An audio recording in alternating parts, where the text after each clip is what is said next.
Perfect.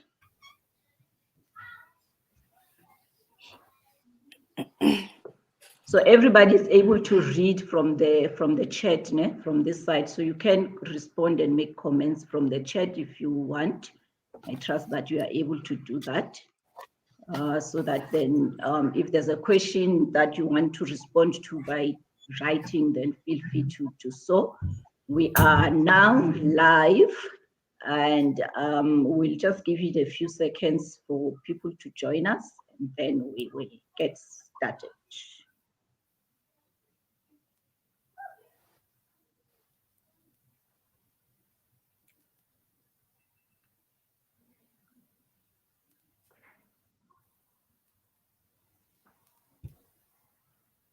So Dr. H, they can see you live on Facebook, LinkedIn, and YouTube, whatever you are busy doing there.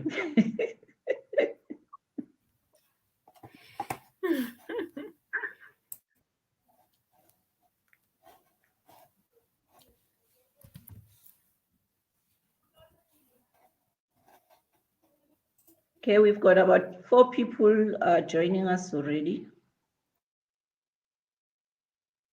So when it hits 6 o'clock, then we can get started. We still have about a minute or so. Doctors can't be late, ne? The PhD must have taught us to be on time. I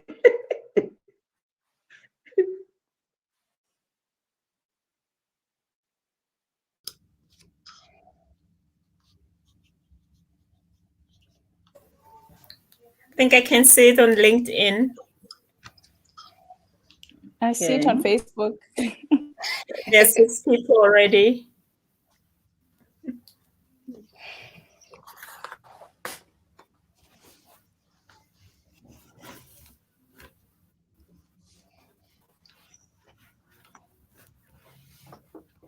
Okay, it's 6 o'clock. Welcome to Dr. J Online Conversations.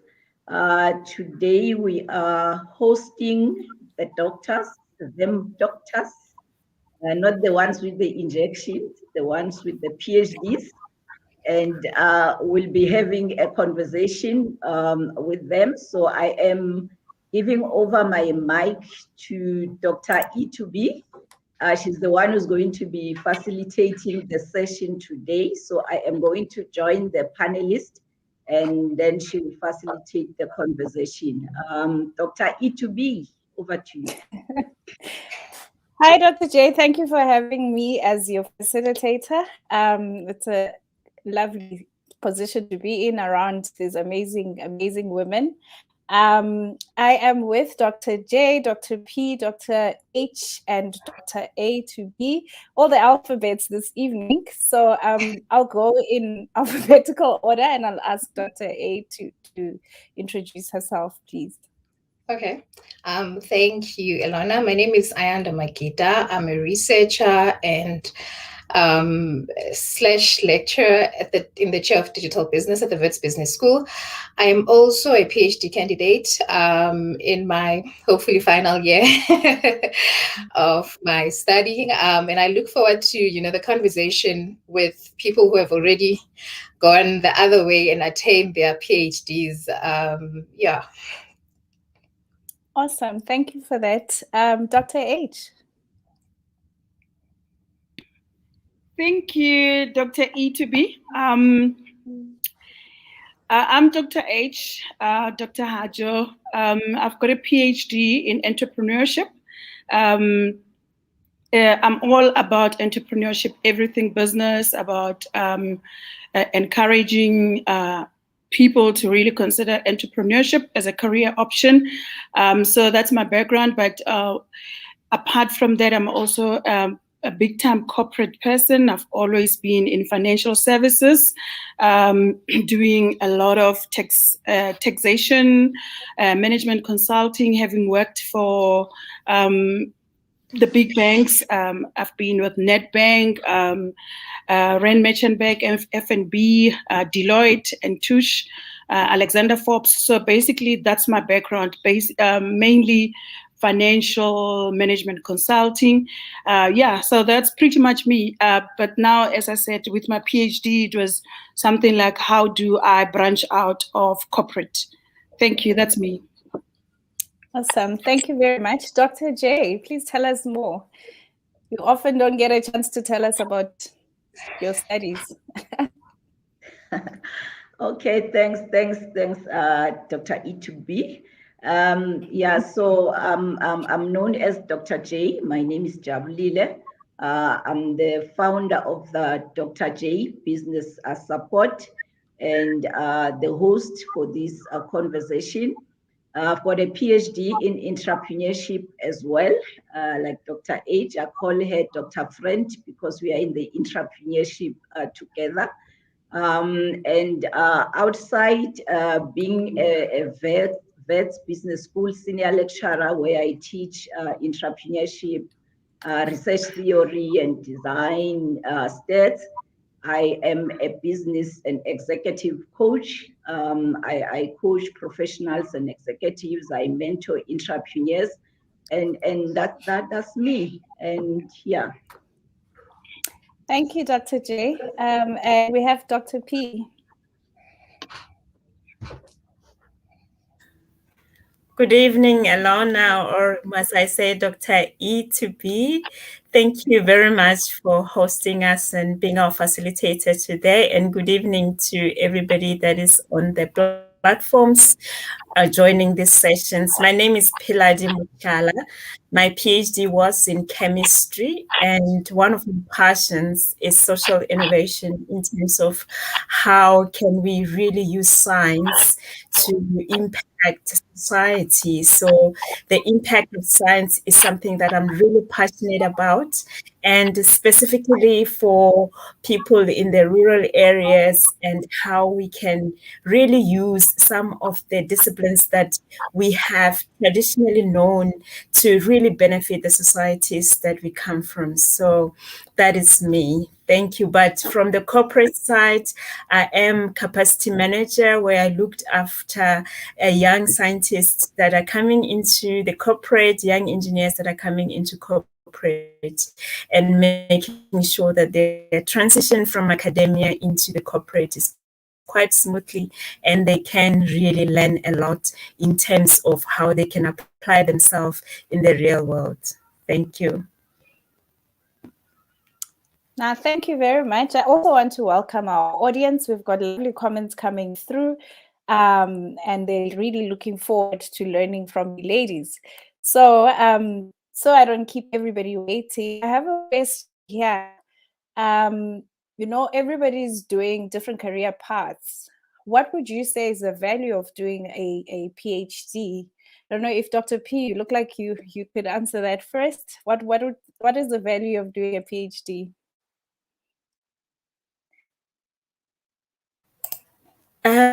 The value of doing a PhD, I think, other than maybe being a candidate that is really attractive to the employee, or because they're looking into filling those higher levels driven positions. Most of the time, it is up to you as an individual of how you make it worth it for yourself, because doing really a PhD can hurt a lot of your finances, it can hurt a lot of your time or your family, and it has to really be that journey that you connect with. And when it is a journey, I think mostly for me, it was a personal journey that the value of it is really afford me that sit on the table, that someone to really just listen. And I think from where we come from with our history, it's really difficult to sit in the right table or to be invited in the right table. And the PhD for me, it afforded me that right, that somebody can actually just listen to you. And then that actually makes the opportunities to really be open and be there. So you make it worth it for yourself. So from my side, I think it does actually open those doors, and the value of it I could see, because it really broaden your mind, how you think and how you approach things and how you interact and how you really make meaningful impacts is different. Thank you very much. Let's hear from the PhD candidate. Ayanda, you are still busy with yours. What is the value that you're experiencing already? I'm sure it doesn't come after. So it's definitely more opportunities. I think when you start doing a PhD itself, depending on why you have decided on the PhD, I think it's quite important that you decide and have a motivating factor in terms of why you do the PhD, because once you're in the PhD, that kind of intrinsic, or what other people call grit, then sort of sustains you in the process, because it's not an easy journey. So you get in there and you think, I'm going to do this. You're motivated. But along the journey, if you don't have internal power and willpower, it becomes quite difficult. But in terms of the value of the PhD, I think in the South African context, and Dr. P has touched on that, we know that there are a lot of socioeconomic issues that our country is confronted with. But more than that, the value of education, it's quite important in our context, especially for women, because wherever you go, when you present yourself, you just being there, you're already on the other side. And so when you now have some form of accolades, especially from a PhD or whatever academic accolades that you are collecting, then they start inviting you into the table. So I think for me, it's more also about opportunities, and it also exposes you to the bigger world and the bigger context. I would say that's the kind of a value, and it's again differs from each person to another. Some people, they might see a value in terms of their career path. They want to use it to climb the corporate ladder. And others, like some of us in academia, without that doctor before your name, you don't get as much respect sometimes. So you want to be able to be in the position where when you speak, people can listen, because once you have that PhD and as you progress further and have your profs and whatnot, when you speak, the people listen more. So for me, it's that. It's also opening those opportunities, but also when you get into the space so that people can recognize you as somebody, because if you don't have a PhD, you're like, oh, okay, and as much as you add value, but they'll start questioning, so who are you? Whereas when you start saying I'm prof and I'm doc, there's more kind of weight in how people address you and how they interact with you. So it's perceptual, but I mean, even anywhere you go, the perceptions do really matter, and we cannot be oblivious and think that we don't care about the titles. The titles don't matter. So for me, in summary, really the value of it, a PhD is, opportunities. I've seen, more opportunities being opened for me personally in my journey. And I think there's more other opportunities that a PhD can be able to open for one. Yeah. Thanks. Thanks. You. I love that. Doors are being opened even before she's done with her PhD. So I hope those who are watching and on the fence already are convinced to go this way. So this question is for the two doctors in entrepreneurship. What do you consider? What did you consider in your journey when deciding whether or not to do your PhD? It's quite a practice-based industry that you did your PhDs in. What were the considerations? I don't know who wants to answer first. Okay, I'll take it. That's a good question. For me, it took me a while to actually decide on a PhD. I've always, as a kid, wanted to eventually get to the mountaintop of education, and that's PhD. But I was stuck after I did my MBA. I was a little bit concerned because I knew I wanted a PhD, but mine had to be a different PhD. It was not, I was not always, and I don't think I'm so much of an academic. So I was kind of very confused about what it would mean to do a PhD in economics or whatever. So eventually, when I heard about a thing called entrepreneurship, I got excited. I got excited because for the longest time, I wanted to be an entrepreneur. But because I love studying and I love reading, I was overdoing it. I was reading too many books and trying to think and how am I going to do it? But eventually I decided, okay, go and do entrepreneurship and maybe you will kind of get kind of the boost and the excitement of doing it. And fortunately for me, that's exactly what happened. But because of, like I said, I read a lot. And I follow a lot of business people. Motivational things for me come from business people. I fell in love with the story of Google. Google was started by PhD students. And that for me was like, boom. Oh, PhDs can change the world indeed. So the excitement came from Google. It's like I read everything about Google from where they met, when it was student orientation, Larry and Sergi. So I followed their story and I loved the fact that they were students at Stanford University and they were doing PhD and they were, and the whole story about the supervisor sitting down, having to identify a research project, what you were going to do. So I love the whole thing that when they started out, it was a doctoral study. But that doctoral study turned out to be the Internet of Things, Google.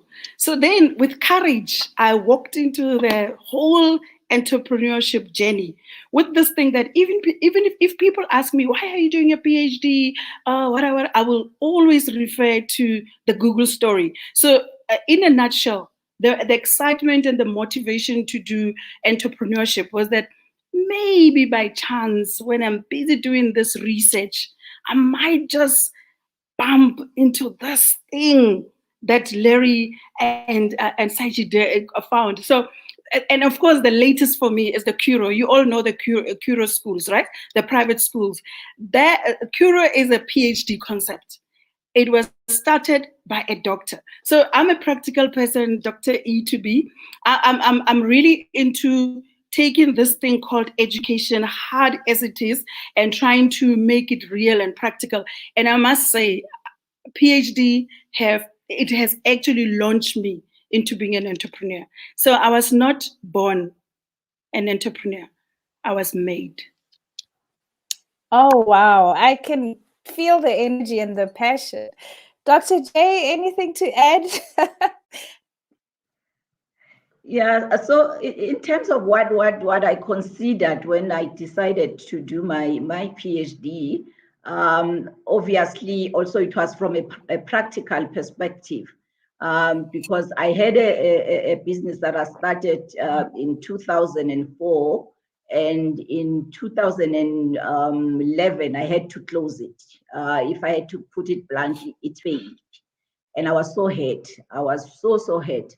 And when I started reading about entrepreneurship and small businesses, and there were all these tests that were people were throwing out there of the failure rate.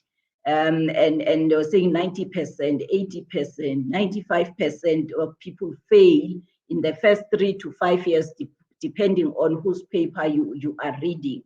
And the question that kept on ringing in my head was, are we all that stupid? Is it all these 95% of people who start?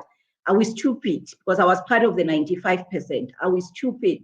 And what is it? And then the interest grew of me of wanting to find out what is it that makes the 95% that fail when they start businesses, fail. And when I started my PhD, I was so excited. I was going to find the answer. So I'm a numbers person. So when you are a numbers person, they say what happens in the right happens in the left. So 1 + 1 gives you 2.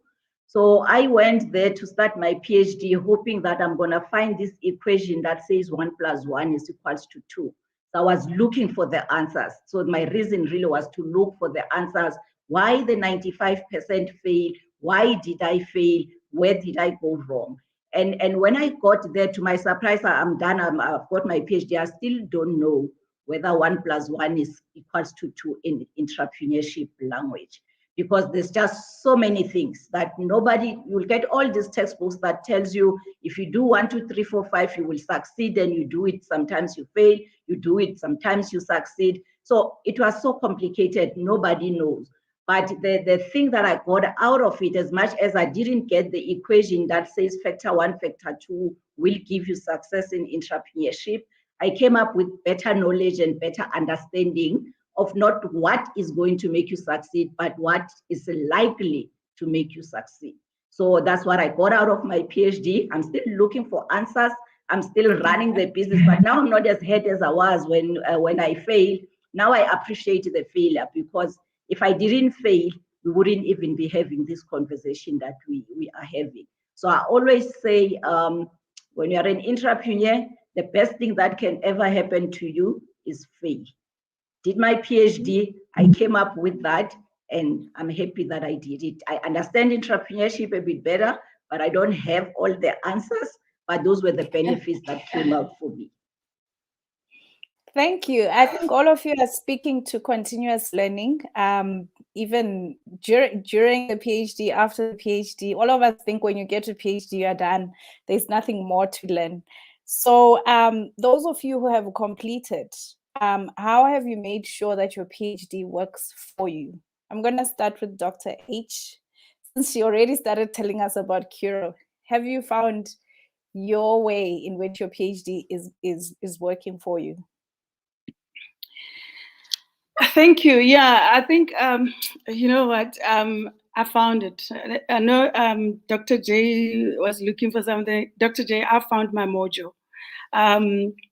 It was actually a PhD assignment. In the first year of study, we had to go and interview entrepreneurs. And it was not even a big assignment. It was I think we had to interview about 20. The professor wanted to teach us about research methodology, how to collect and stuff. So it was like, go identify 20 entrepreneurs and interview them and whatever. And sadly for me, you won't believe this, I was struggling to come up with a list of 20. And for the longest time, I honestly believed that I knew and I was connected and whatever. And it's like, please, love, please. And I was like asking everyone, my husband, I go to church, I look at somebody preaching, and I'm hoping maybe after the sermon I can ask, do you know? And that concerned me a lot, because I realized that we don't really have a lot of role models. And entrepreneurship is something that you will do well if there is somebody that you know. And of course, all the textbooks that we read, they tell us that, you know, when you see the Ruperts,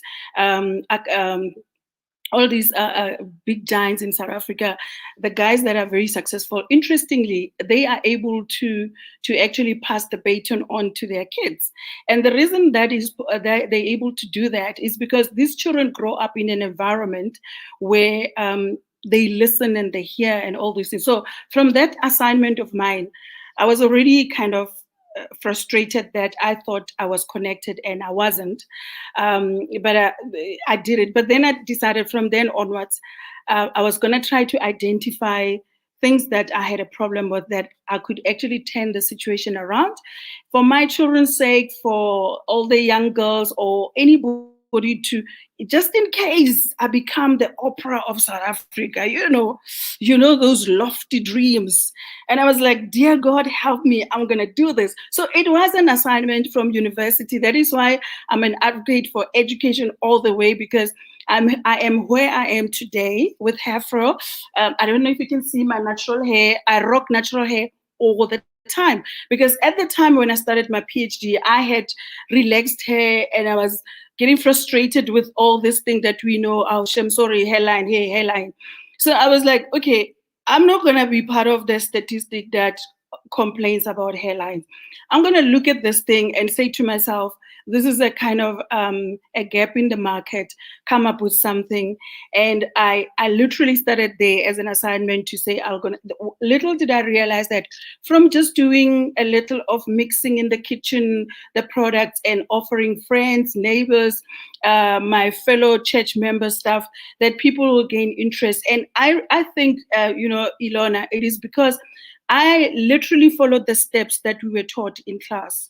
It's like identify, speak to this one. So in my house, the one thing that you'll find as a decorative item, the books, books, books. So that's exactly what happened. That I found it and I was able to bring it out and make it happen. Awesome. I just want to read a few of the comments. Pumi says the conversation hasn't even started yet, but I'm now more than motivated to do a PhD. The energy in the room is so amazing. Dr. J, somebody says, what an inspiring story and the passion. I'm going to move on to ask anybody else. I think Ayanda looked like she wanted to speak. How are you going to make sure that your PhD works for you after completion? Or even now, how's it working for you? Sure. After completion, I think there's quite a lot of opportunities in terms of what one can do post-qualification. You know, postdoc, one can explore a postdoc. But I think for me, how it will work for me, and maybe I can provide context in terms of what my PhD is about. I'm looking at the digital divide. You know, there's quite a lot in terms of, you know, inequalities. And I think that in as much as I'm just focusing on a smaller portion of it, because that's what a PhD does, right? You're only focusing on a snippet of, you know, the bigger picture.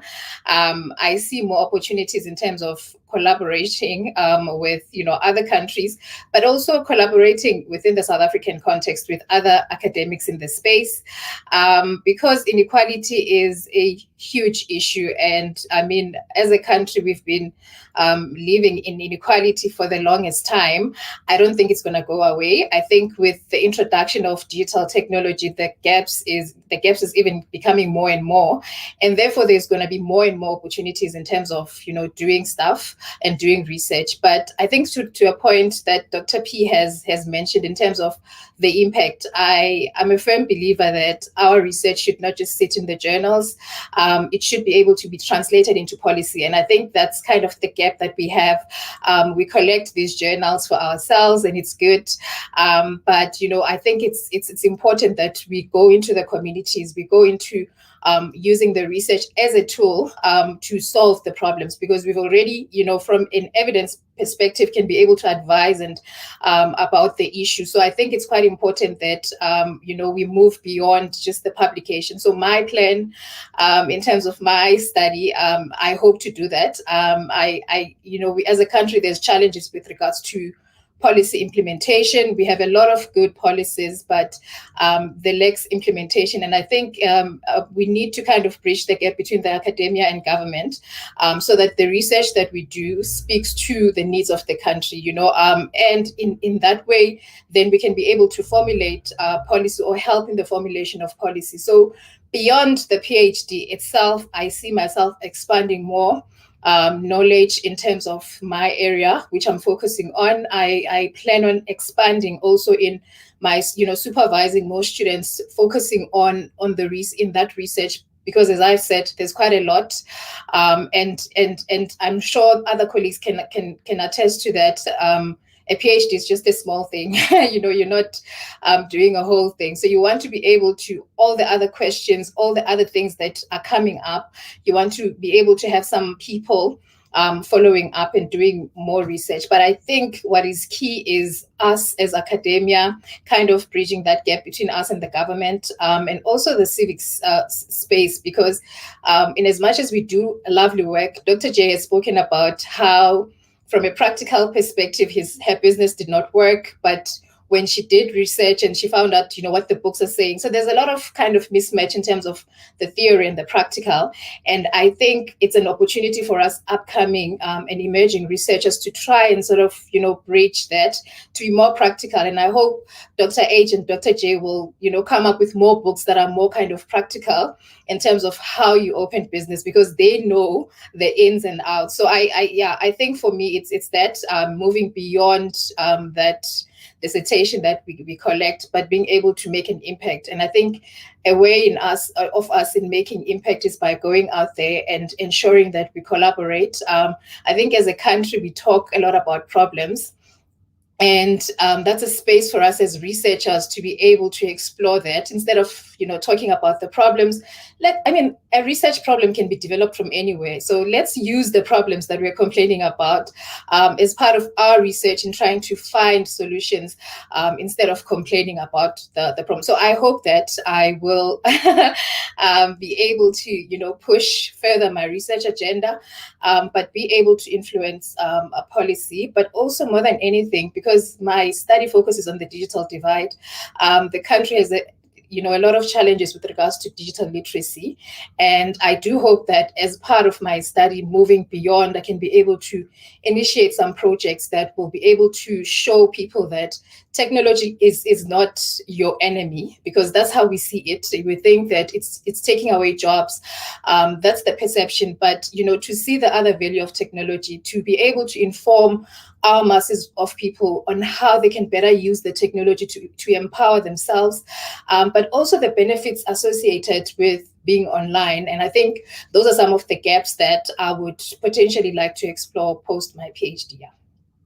Thank you. Thank you. I hear a lot of synergy with what Dr. P in the beginning around community impact. Do you want to come in, maybe, Dr. P? From my side, I think one of the important thing the PhD brought about was the brand. Like, it really brought that personal brand, because with regard to the exposures that I had, and one of the things that we talk about is representation. And I think for Black ladies or the African ladies, that is very important. When you get into industry and you cannot actually see somebody that you could be, it's very difficult to even imagine what you want to do with your career. So for me, it was that representation. It was being that ambassador for science and women in science in particular.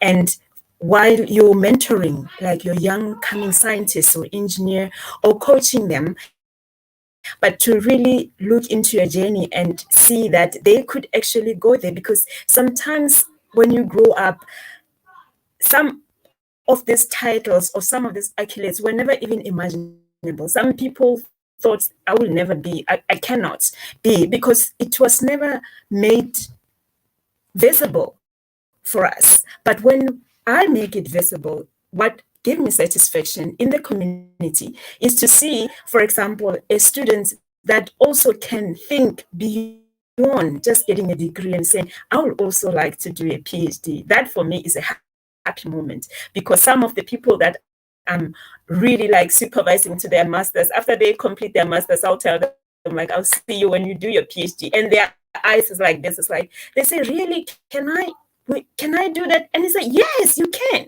And sometimes they just need that, somebody to say you can, and build that confidence in them that they can actually do it. But most importantly is that it really creates that potential for you, and it amplifies your potential. It gives you that global, for example, presence, global reach in terms of ideas, and give you that recognizable brand for yourself. I mean, Dr. J is a brand. So from that perspective, I think it's very important for our communities. So how that impact the community is that where I come from rural areas, and you can actually elevate it in a lot of spaces, so that you make it possible for that girl that is in the rural area, in the township. Some of them are in environment where, for example, knowledge is so limited, but if they see that there is that representation, then we make it visible. I mean, the statistics or the numbers are still very, very low. I mean, 8% of global women have PhD. 8%. That is really, really sad, and we need more. So I'm of that advocate of saying we need more women with PhDs, so that we can actually come and match that with the business side. When I did my MBA, was to really have that practical side. I was so excited when I did the entrepreneurship. I think it's one of the modules that I really excel in it. And to hear what it can do from Dr. Hajo's side, and that is the practical things that you want to bring to solve those wicked problems that we have in our society, using those skills for really solving those problems So it is a journey. It is a journey. We are not there yet. And then I think this conversation, we are saying we are planting seeds, and I hope that some of the people that are watching will say the seed has been planted, because for me, is to really see more of us in these fields and having these accolades and being able to really going back to our community. And from women traits, some of the traits that we have is that when we are given something small, we really amplify it. And if we are more, then our society can really benefit from it. And that is the impact that I'm looking at, which is a future view of what it could do for us as a community. Thank you, E. Awesome. Thank you. I just want to read a few of the comments. Somebody says, I'm very inspired and wants to know what inspires the doctors and future doctors to stay in academia rather than earning huge fees in the corporate board. I think that's been answered. It sounds there's passion, develop more people and more representation. If ever anyone believed the theory that women are not supportive of each other, I hope at the end of this talk, you've changed your mind. So Dr. J, perhaps you can start on this one. Have you derived any monetary benefits from having a PhD?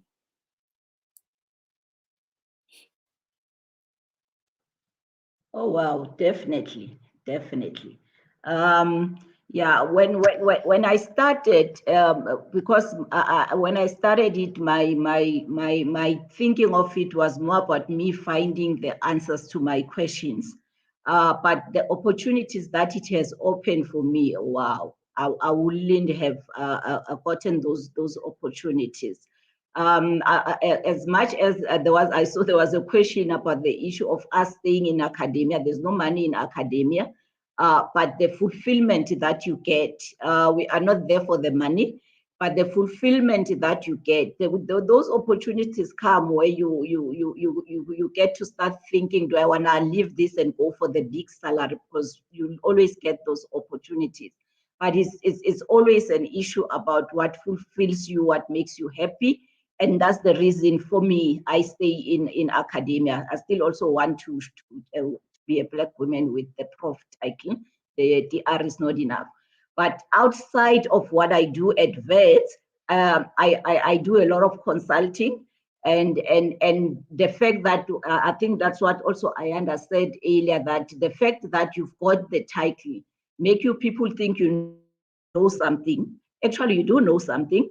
But also it makes those who are kind of like skeptical to think you know something because you've got the doctorate. And also when you charge them comfortably. I always tell my other doctor friends to say, don't be scared to charge. You worked hard for this thing. Blood came out of it, and you must charge people for it. And when I consult, I won't charge you like I have a master's. I won't charge you like I've got an undergrad. I charge you like I have a PhD. And that's the monetary value that I'm charging. And if you don't want to pay my fees of being a doctor, then it's okay. Go find the ones with undergrads who are cheaper. But for the value that I'm going to give you, for the research that I did for years, there's a lot of value that you're going to get. I'm going to give you quality. I'm going to give you something that you're going to say, wow. And what you pay me must also make me say, wow. Awesome, thank you. I'm seeing a theme in some of the questions. I'm going to ask this in interpreted way. I'm taking my PhD candidate liberties. It seems that there are some PhD holders who are unemployed in South Africa. It's a reality, and the ladies in this room seem to have found purpose with their PhDs and know what to do with it, and know how to apply it. But we do know that there are PhD holders who are looking for jobs. How did you guys get it right? How do you know what to do with the PhD and align it to purpose? Maybe Dr. H.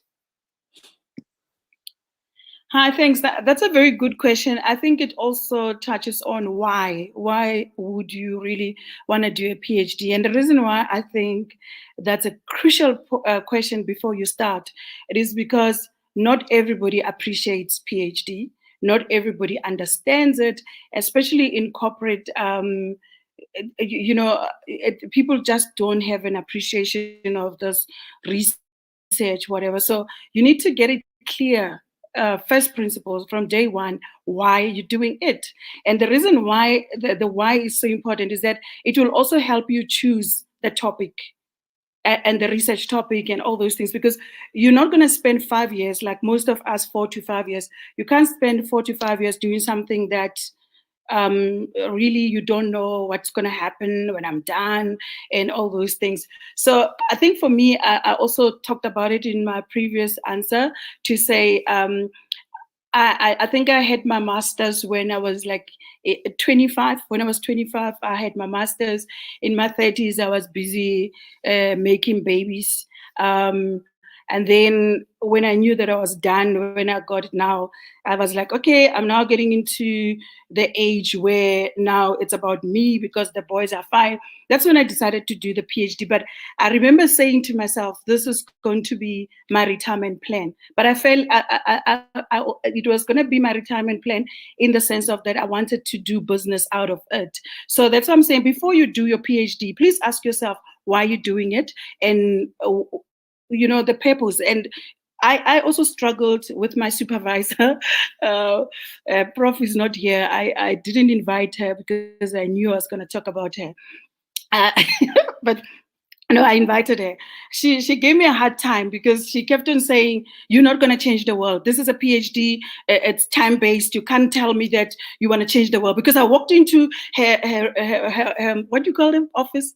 Yes. I walked in the office and it was like, good morning, Prof. My name is Hajo.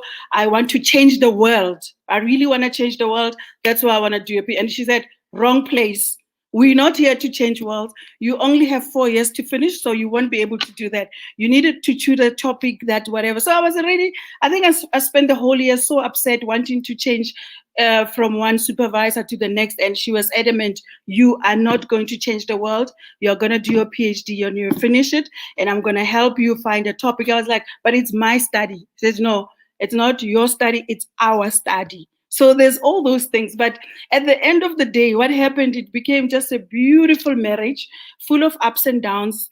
At some point, there was like threats of divorce and whatever, but I was stuck because PhD teaches you to really stay the course. So that's what I'm saying, like, you just need to know why. So I wanted to be a businesswoman. And when I finished it, one thing, Ilona, that happened to me, it struck me when I finished my PhD. I said, Hajo, for 5 years, you were studying alone. Alone. There was nobody to ask. No one to ask questions. Like, I couldn't talk to anyone about my topic. I remember at some point I would come home so stressed. But that was one thing I couldn't discuss with my husband because it's your journey. So when you're done with the 5 years, the question is, are you going to wait for somebody in corporate, a manager, to promote you and get upset, or are you going to do something about it? Because remember, you learn a lot of skills while you're studying. You become, you become the passion has to come from within. They talk about locus of control. Motivation must come from inside, and it's typical to startups. When we do our PhDs, they ask you, what is the research problem? And then you need to come up with something that nobody has ever done before. Now, how weird is that? No one. And remember, they say, go back. You come up with something that is you, Hajo. And then you sit there and you're thinking, but I don't think there's anything new under the sun. And they say, but there is, go find it. Now, what do we do in entrepreneurship? What do you do in business? Some people are saying to me, oh, Hajo, how can you do natural hair products? There's so many people, competition is stiff. And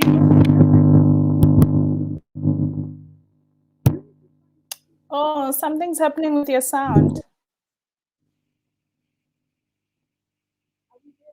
Let's try again. Let's try. Are we there, Ilona? Yes, now you're there. Yeah. Yeah. But what I was saying is that entrepreneurship, when you've done a PhD, to all the PhDs in the world, to all the ladies who want to do a PhD, let me tell you something, you guys are going to be billionaires. Because if you can do something for 5 years on your own, I promise you, you will make it. And attitude that we should have as PhDs, because we are forced to identify the problem and we're forced to come up with a solution, and we are forced to do research, and you look at the trends. And so when people say to me, but Hajo, you know how many natural hair products are there? I said, do you know the size of the industry? Do you know the size of the industry? Even if I get 0.005%, chances are that my grandchildren will say, my grandma was a billionaire. That's me. Thank you very much. Ayanda, any insights? Should there be a PhD holder in digital business who is looking for a job? Okay. I think it's back to the point I mentioned earlier. What motivates you to do a PhD? Not everyone is made for academia, and we could, from Hajo's point, no one. So you need to decide why you are pursuing a PhD for yourself, not for somebody else. Don't allow the external forces to try and influence you. It also depends on the space you're in. If you're in academia, well, you don't have a choice. You need a PhD. But outside academia, you actually need to think about why you want to do a PhD. Like to Hajo's point, it's that taking that research and applying it. And I think that's kind of the gap that we have in the market, is that we collect these qualifications, we do research, and then it sits there and collects dust, instead of us, using the research to find innovative ways of solving problems. So it purely depends. And I hear the point on, we have a lot of people who have PhDs who are not, employed. Again, it's to the point as to, why they did the PhD. Sometimes with some students, you find that they do a master's and then they pass very well and they can't get a job. So they do the next thing to do is a PhD, because there's some funding for you to do a PhD. So it's various factors, and I think it's different strokes for different people. And I think we need to try and acknowledge that not everyone is going to go the academic route. So if you're not going an academic route, why are you doing a PhD? From a corporate space, Dr. Hajo said that they don't care whether you have a PhD or not. It doesn't matter to them, but it's about you as a person. It comes back to you. And once you've identified that, you are able to have, there's this thing called grit, because you have to, over the 4-5 year period of time, be focusing on one thing, literally one thing. And if you don't have that, you cannot be able to focus on that. But if you have internal grit, why you do the PhD, what you want to get out of the PhD. More than anything, there's other factors that are motivating you, not external, but intrinsic kind of factors that are motivating you towards a PhD. But also, perhaps also from a career path perspective, maybe later, like Dr. Hajo said, you want to retire in academia. At least, having that PhD might open those avenues later on. But I honestly believe that, in as much as, yes, there's a need for all of us, or for more women to have PhDs, the numbers are quite, shocking. But whenever you decide, don't feel like you're under peer pressure to get a PhD, because everyone is wearing a red gown. It's not an easy journey. And I think the doctors in the room can attest to that. If you're going to go by everyone is doing it, you're not going to make it, because it's your journey and it's your own marathon. And you have to kind of determine the pace that, you are focusing on. And if you do not know why you're doing it, it may be difficult for you to, have that staying power. And I mean, I would be interested in understanding from the doctors in the room what made them stay, because there are times where you feel like you know what you're doing, and there are days where you don't know what you're doing, whether you're coming or you're going.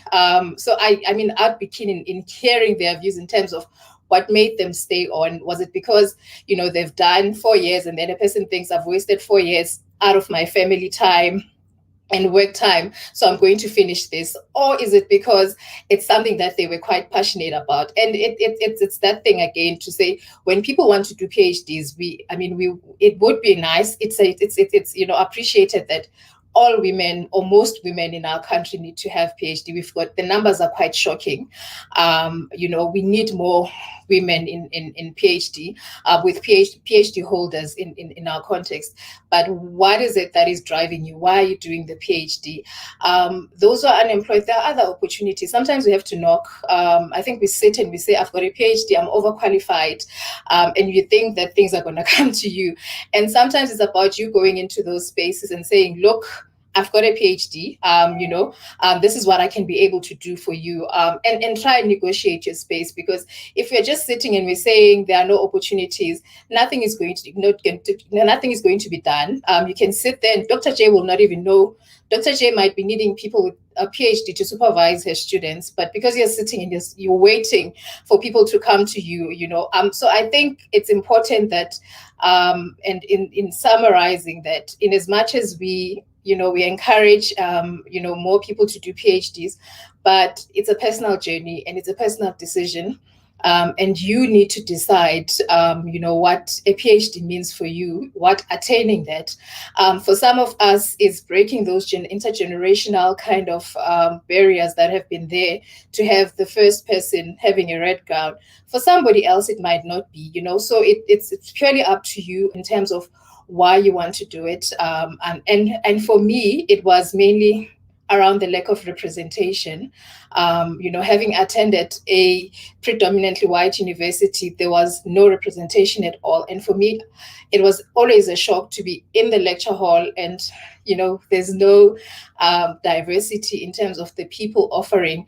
And that left me with a question from the undergrad level. But, moving forward, I saw myself, being part of the system, and that sort of motivated and drove me to a PhD. But for somebody else, it might be different, and for some of my colleagues, it was different. Once you start working, you don't want to study further. There's you want to make more money, but there's also societal challenges and pressures where people can not study further because there's more responsibilities that are upon them. So I think, yeah. In summary, people, when you do a PhD, you need to decide why you're doing a PhD.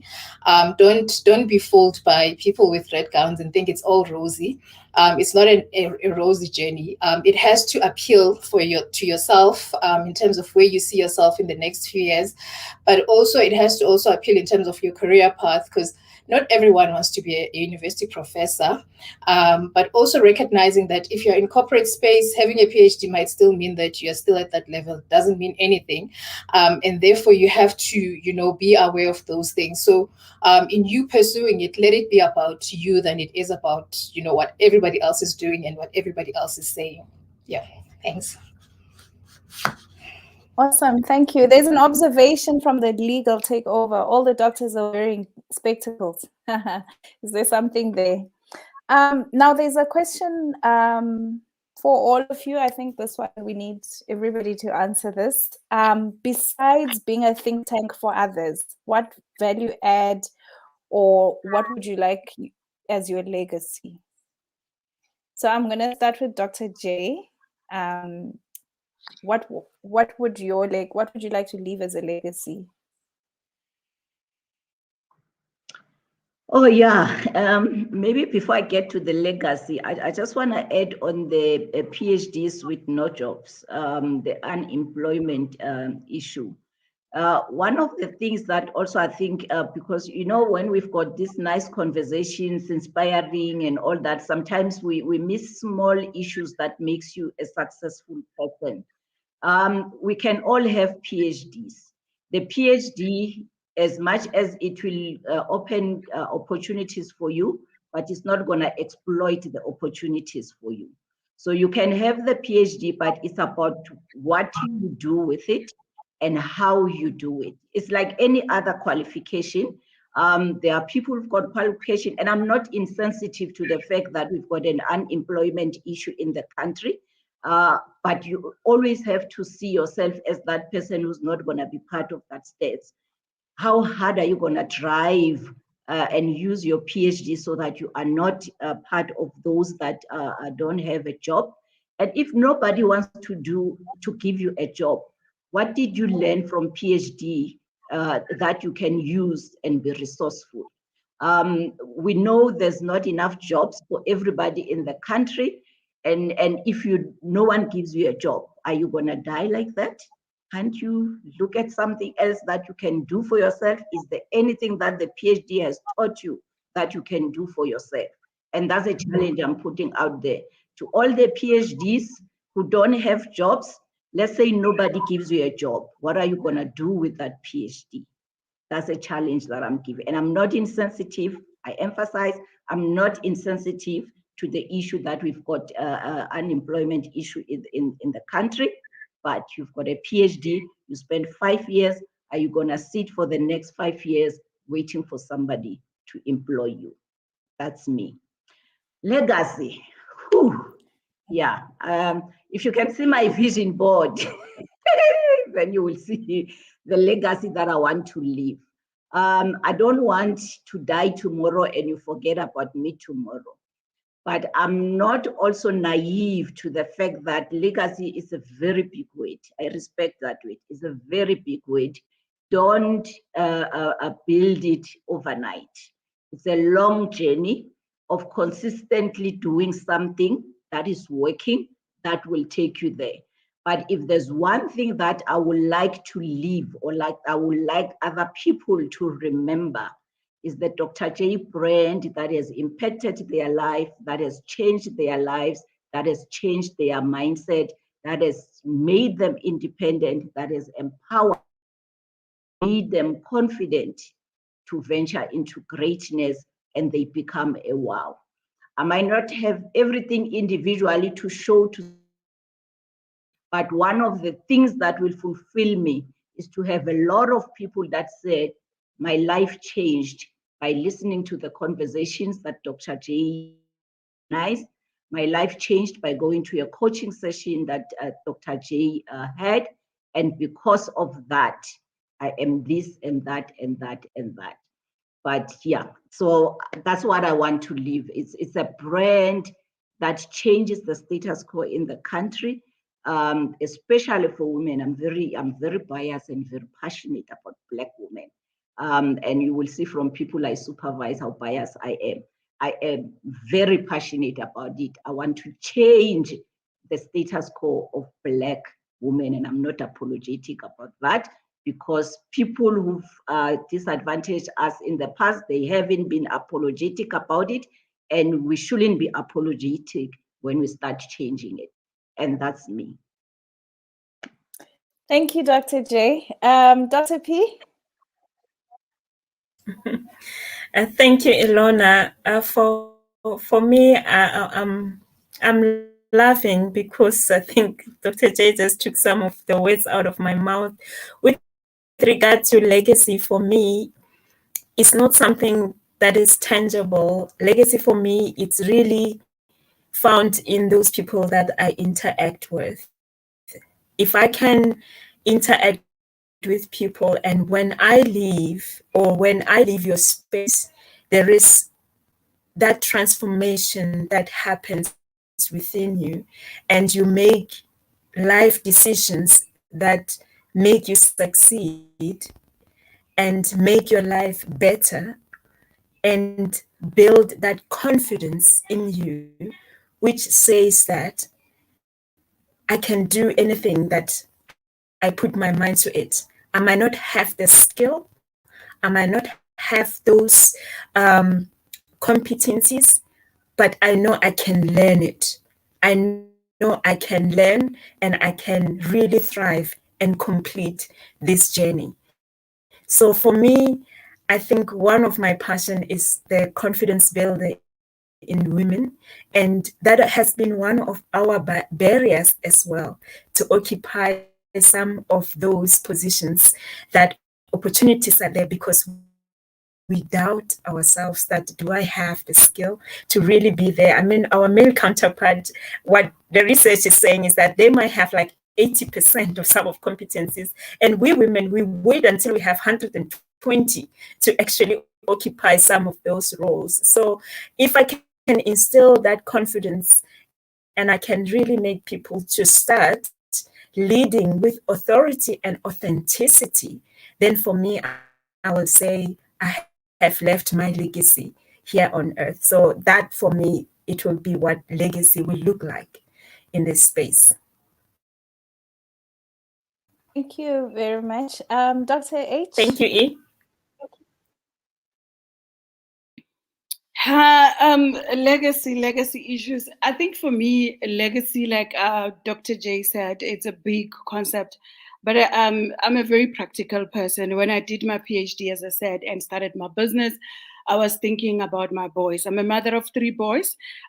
So for me, I always talk about boys and girls because, of course, I have to also think about what I have in the house. So what has happened with me doing the change that I've seen with the boys is that when I graduated with my PhD, they were in high school, and I think PhD was a little bit of a foreign concept, and they kept on. I remember my youngest son saying, "Mara mama, what is PhD?" Because there was like this fanfare, the oral defense, and I was explaining. And I remember his dad says, the highest that human beings can attain. And I remember thinking, wow, this is already big. And then, you know what? The excitement that I saw in them already told me that legacy in progress, because they're beginning to appreciate things that we do today. We don't have to wait for great grandkids. It starts today. So one of the things, also going back to what Ayanda was saying, when I started my business and we were mixing, concocting in the kitchen, in the garage, because remember, I took the textbooks and I was like, I want to see really when they say these guys started in the dorm room, in the kitchen, in the garage, how it feels like. So I went to buy hot plate. I wanted 2 plates.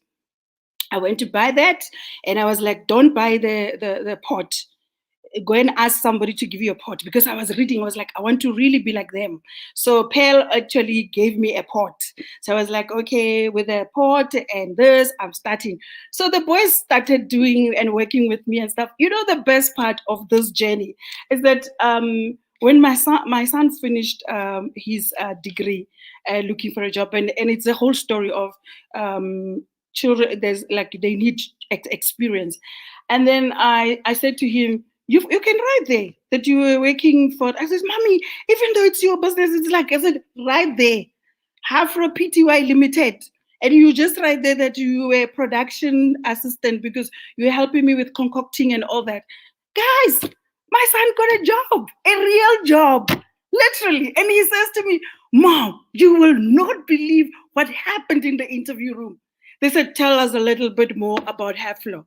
And he says, okay, it's my mom's business. And he was, I said, you know, when he started, he was a little bit apologetic, like thinking, yo, it's too small for it to me.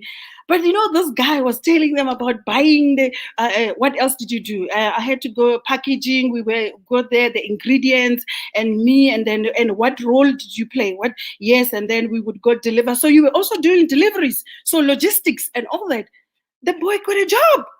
And guess what happened after that? It was like, the other boys in the house, because there's 3 of them, they wanted to do the same. So I know that these things change, because my son was able to work at Old Mutual.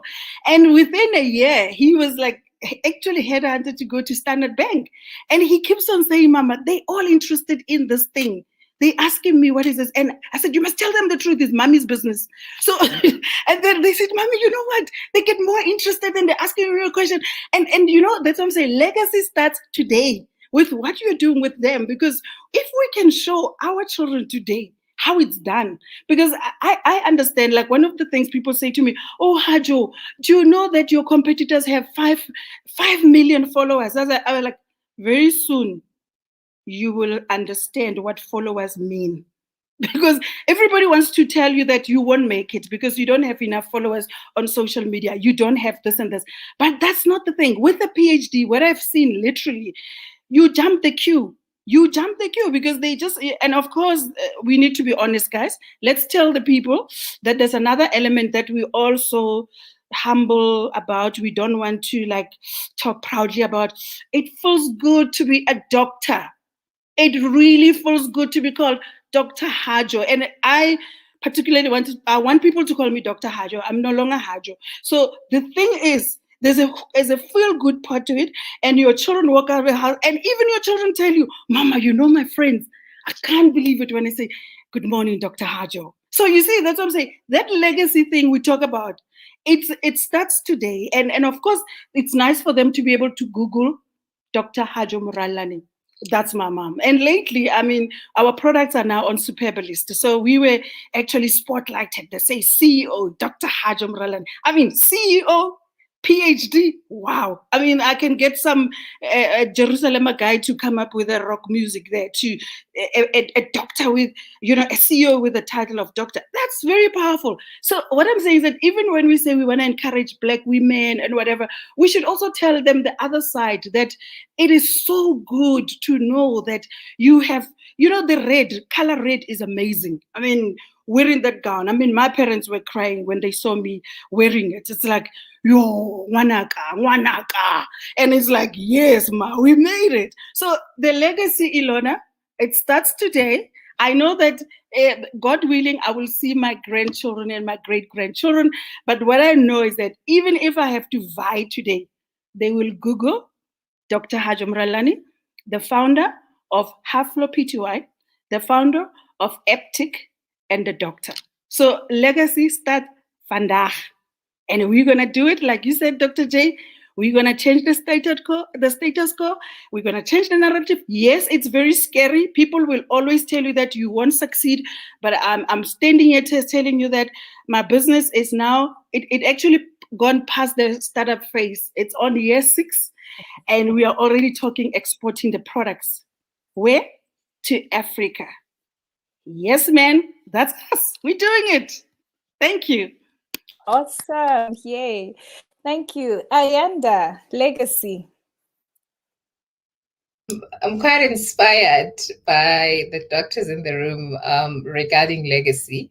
And I think to Dr. Hajo's point, I'm also a firm believer in us starting now, disrupting the spaces that we're in. I think that's how we built our legacy. But also, you touched on boys. I think while we are all women empowerment, everything women, we must be cognizant of, the boys that are upcoming, and we can never leave them behind. And I think it will be an injustice for us to have, legacy or plans that excludes them, because then we would be perpetuating more socioeconomic issues. So what legacy means for me is really touching one person's life at a time. I always say, you can get into a room, you're not going to be liked by everyone, you're not going to please everyone, but if I can be able to have an impact on one person, that for me is legacy, because that person will then be able to go to the next person, and whatever that is imparted, they can be able to share it with them.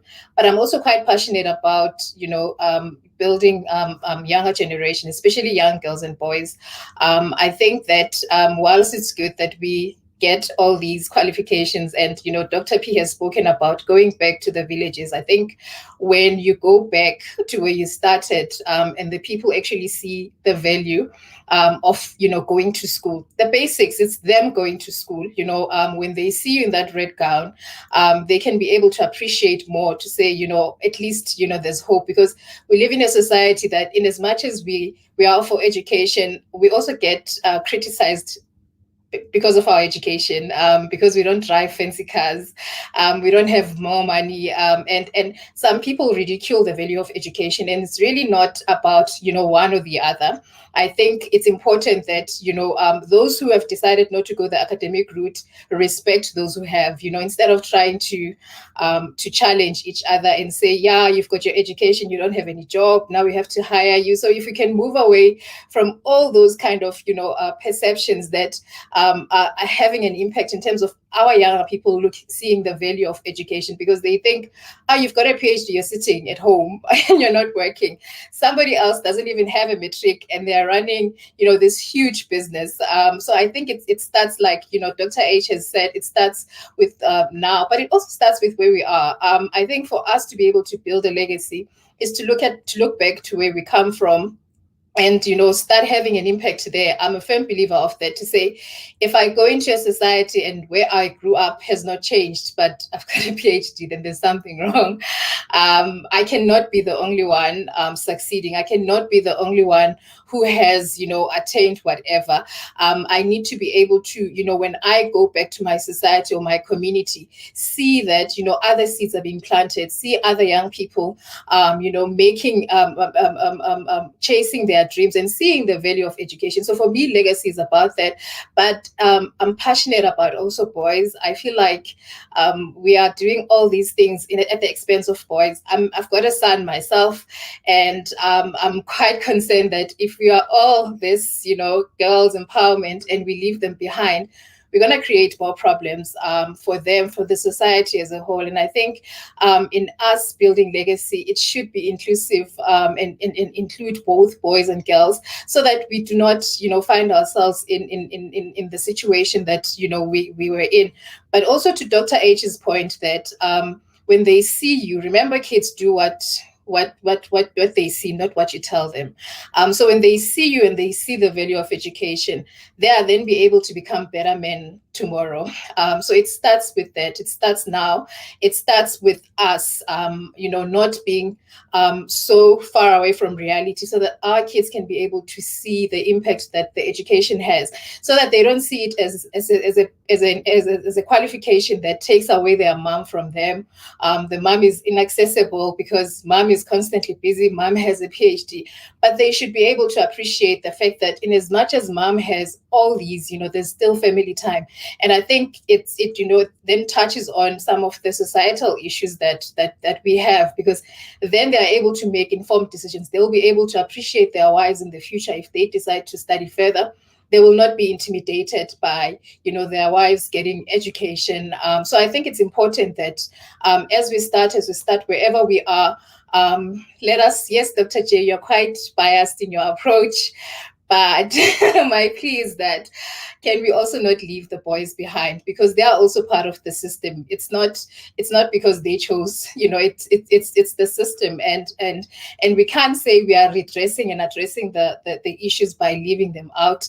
If we leave them out, then they become these monsters that we see, and we want an ideal society where these young girls that we are grooming will be able to live alongside younger men. So yeah, my legacy for me means impacting the spaces that I'm in, disrupting as much as I can.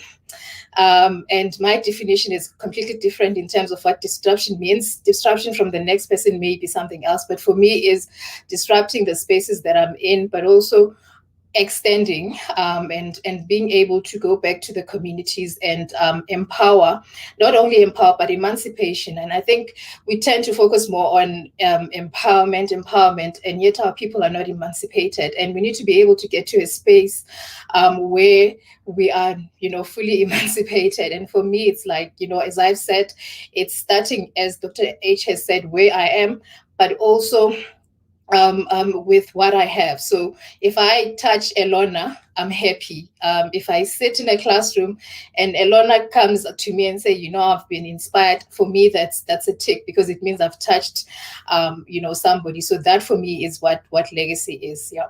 Thank you. Thank you very much. I just want to touch on some questions. You ladies kind of answered this, but not directly. So I'm going to read it. And if anybody has input, I often see this being asked to women. And so I suppose it's here because it's a female panel.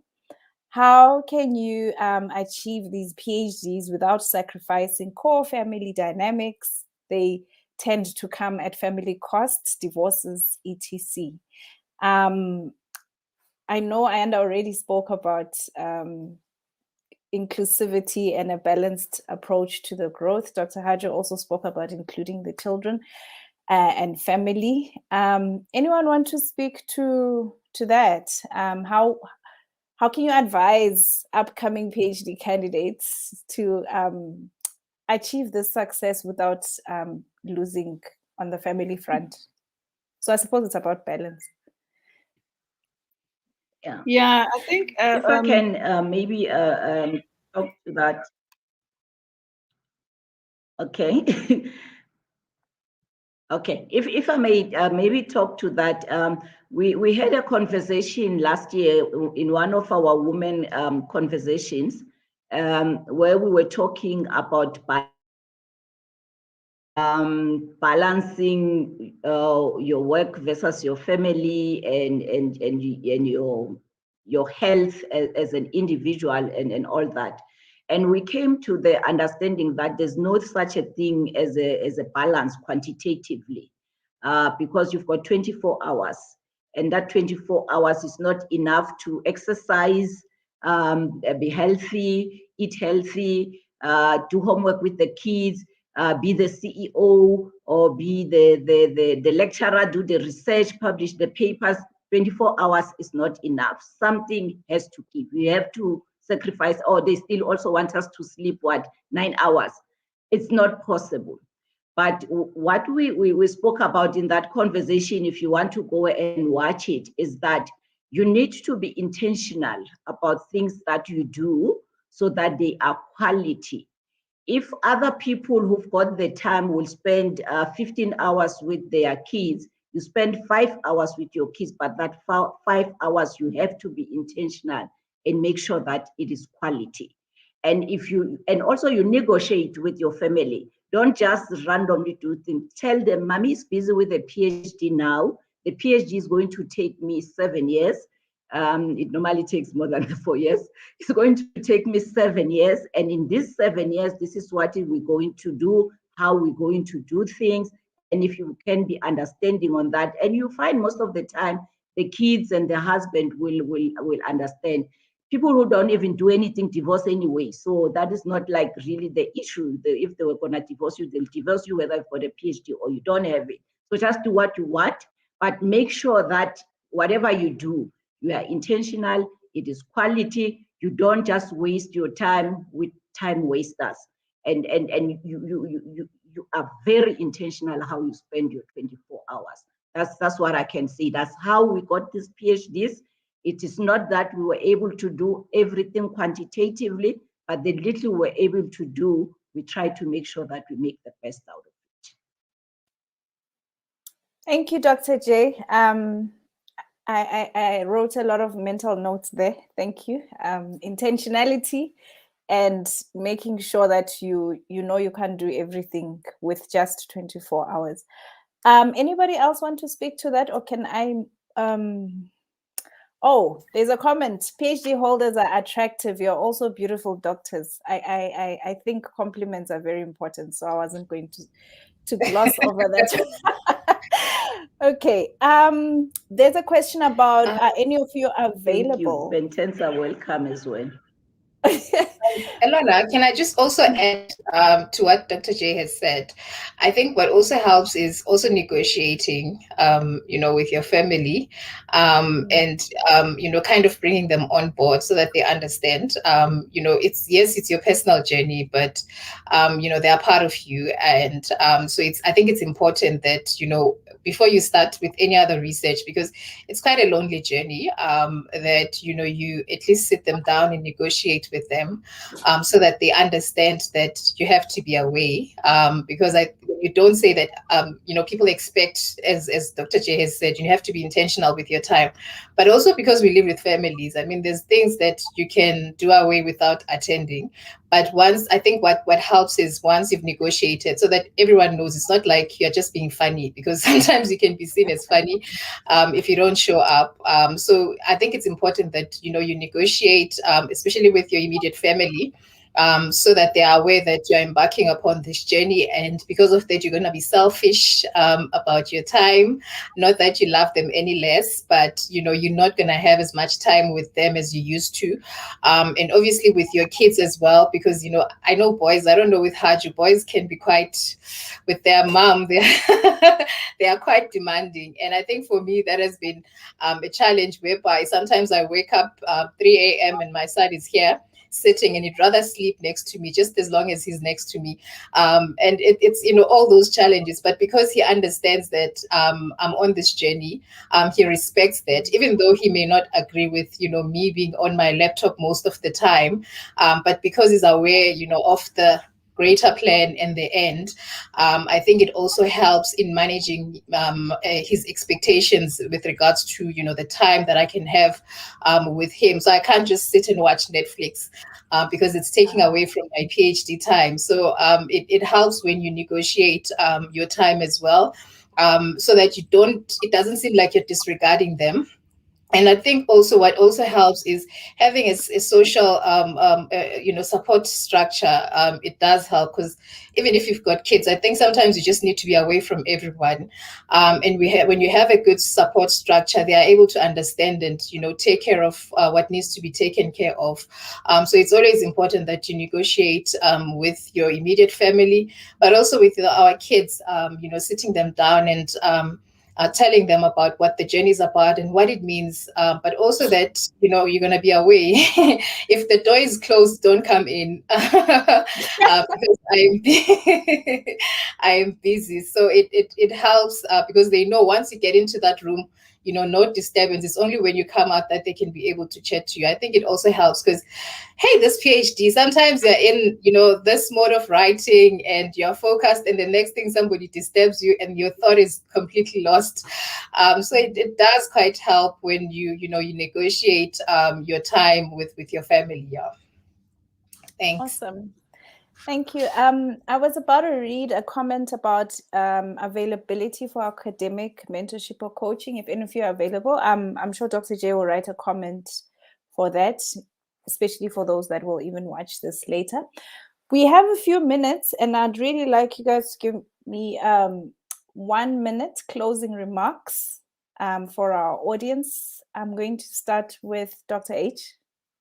Closing remarks. Oh, yeah. Thank you once again. As I said, you know, PhD has taught me a lot, but I think more than anything else, there are some things that you're not even able to explain, but you come out of it a different person than, you know, for instance, with me, I realized that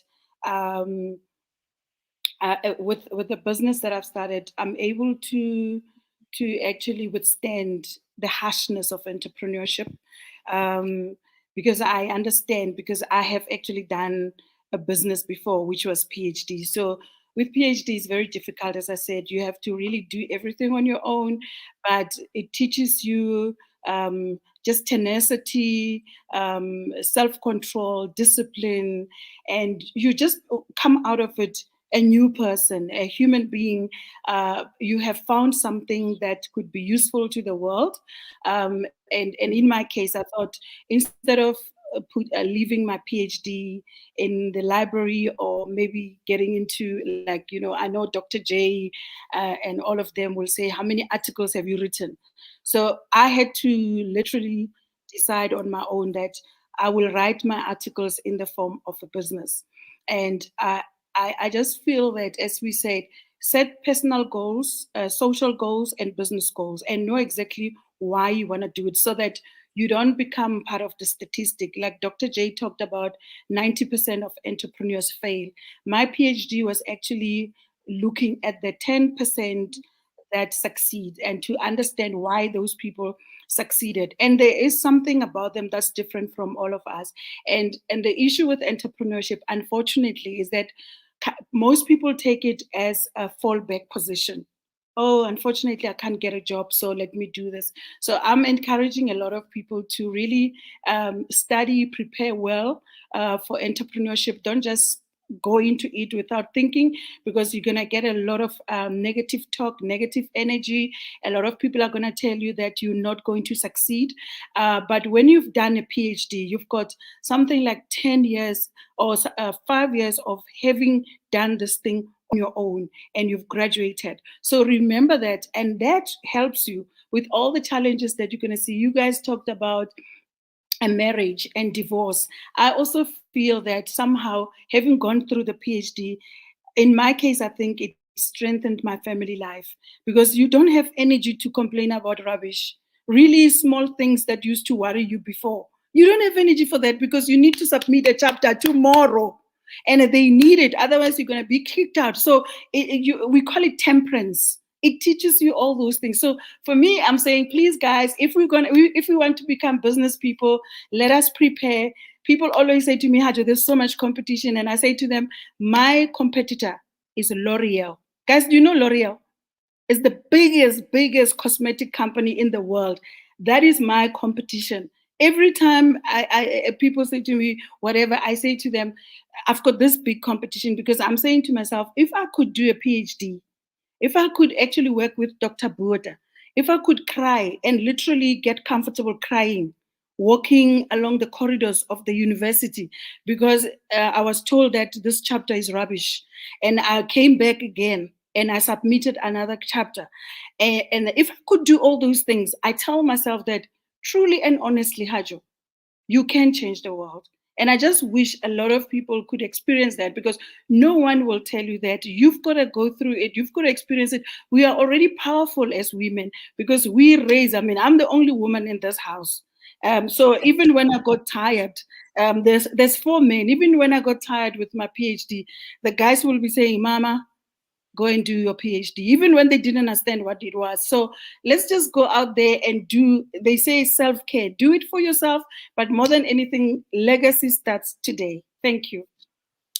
Thank you. Dr. P, closing remarks. Thank you, Ilona. My closing remarks is that I hope this platform will make it possible for everyone to see, and maybe approachable as well, because sometimes people, they tend to really segregate people with PhDs and think that maybe like they are not in our leagues. So one of the things that I'm hoping for is that, for example, they can look at us and see that we are approachable, and whatever question that they have, they can ask. Whatever coaching they need, they can ask. Whatever mentoring they need, they can ask, because we need to really move away from being supervisors where we tell people that instead of giving them constructive criticism, we really tell them that their work is rubbish. That is by itself is really diminishing in itself. We are not even multiplying anyone. And secondly is that we are building ourselves, being resilient through this PhD. We are very adaptable, so you become very adaptable. But modern, we are living in a knowledge-based economy, and we need this PhD to really hone that knowledge and be our new renewable energy for us to really solve some of our economic problems that we have. That's me. Thank you. Thank you. Ayanda, closing remarks. Okay, so my closing remarks is, I always say we are the ones that we've been waiting for. Do not be deterred by, what people say. Yes, sometimes you have to, apply as many times in order for you to be accepted into a PhD program. But if you're quite passionate and you are resilient, anyone can do a PhD. It doesn't take a smart person to do a PhD. So don't ever think that you have to be an A student or very smart to do a PhD. It has to do with passion. And if you're passionate and are patient with yourself, you will be able to do it. We're waiting for you. You are the ones that we are, waiting for. So, let's take up the space. There's opportunities. Let's knock on those doors. But also, let us not look at PhD as something that is far, that is only attained by a certain group of people. Anyone can. And I do want to emphasize that do not allow even your supervisors, because your master supervisors can be, one person that will deter you from carrying on. Do not attach your worth based on what the other person perceives you, or, your written document.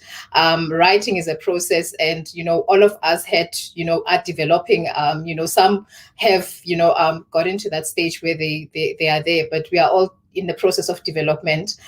So to be patient with yourself and, knock on those doors. There's more opportunities and there's greater need for us to have more people in our academic spaces. We need more representation in the academic spaces. And the only way we can do that is by us knocking on those doors. It's by you enrolling for that master's course that you've been thinking about. Is you starting working on that concept paper for a PhD, even though you don't know what what you want to do. If you don't know, what you want to focus on, it starts with you. It starts with you starting. Those are my remarks. So it starts with you wherever you are, with whatever that you have. Funding will come. If there's no funding, there will be funding. It starts just with you, and you chasing your dreams, and also you deciding on why you want to do a PhD, not because everyone else is doing it, but because you want to, make a change. And one of the other things I want to mention in concluding is that part of the PhD is your original contribution. And I think Dr. H has, spoken about that, to say your problem. What is the problem? What sets your study apart from the others is the contribution that you'll make. And I think the academic community can benefit from all the ideas that we have. It's just that, we have to start by, turning them into research, and it starts with where you are. Thank you. Thank you so very much. Dr. J, closing remarks? Thank you. From my side, really, what I like to put out there as a challenge is that if you want to do a PhD, don't postpone it. Do it, because the more you postpone, the more likely that you are not going to end up doing it. But before you embark on it, know your why. You need a very strong why. 4 years looking at the same thing is a long time. And if you are not passionate about what you are doing, you are going to get tired of it. Because trust me, you start from the beginning where you want to change the world to where you feel like you're not even going to change and end. And then you move to another round where you feel I can change the world again. So you go through a lot of ups and downs where you are excited about it. You don't want to do it anymore. But then if your why was strong from the beginning and you are passionate about what you're doing, that's what's going to keep you going. Because not for all that 4 years that you're going to be positive about it, there will be time where you really don't want to do it. Either your supervisor has irritated you, or whatever you are reading does not make sense anymore, and all those kind of things. So have a very strong why. Sit and think about it and say why I want to do it. And there's no why that's better than the other. It has to be strong for you. Some people, their was is just a feel-good factor. I want to feel good to be called a doctor. If that's your strong why, it is good enough. It doesn't have to be always related to your career or to wanting to go to academia or anything. Your why, if it makes sense to you, it is your why, and that's all that you need. But it has to be a strong why. If you just want to brag about the title when you've got it and that is your why, that's it, go for it. It's your why. It's not anybody else's why. It's yours, and it's worth it. And I challenge you, don't postpone. Get it done now. We are here trying to inspire you and trying to represent Black women and Black people and say, we can do it. Let's do it. We are here. If you need support, you need guidance, talk to us. We are not this woman who wants to be the first and the last who has ever gotten PhDs. We want to bring other people with us. So talk to us. We will support you. We'll help you. We're not going to tell you that your research is rubbish. We're going to help you to make it make sense. So let's do it. Let's support each other. We are women who support each other. We are not competing. We want to support you so that we all venture into greatness together with passion. Thank you. Thank you, Dr. J. What an amazing, amazing panel. Very fitting for Women's Month. I'm quite enriched, and I can see from the comments that our audience has been quite excited and quite inspired. Thank you for being such amazing panelists, sharing and giving off your knowledge and of your experience, because this is what makes this conversation richer. I'm going to hand over to Dr. J, who's actually our host. Thank you for having me as your facilitator. Oh, I thought that was my closing remarks. Thank you, Dr. E2B, and thank you for facilitating. I won't tell the audience why you are facilitating, but you did a good job. And thank you very much. She is also busy pursuing her PhD, but she chose to go to the facilitator chair than to be the panelist, but you did a great job. And it was nice for me to sit for a change and not facilitate. And thank you to our audience. Thank you to our followers who are always following us. Continue to ask questions. If you want to ask questions, we will check our social media pages and respond to whatever questions that we were not able to respond to during the session. But thank you very much for support. Thank you for joining us. We represent growth, empowerment, and passion, and we venture into greatness together. So don't sleep. Make sure that you get to your greatness. We are all great. It is all about whether we take that serious. Thank you very much. Dr. J, signing off. Thank you.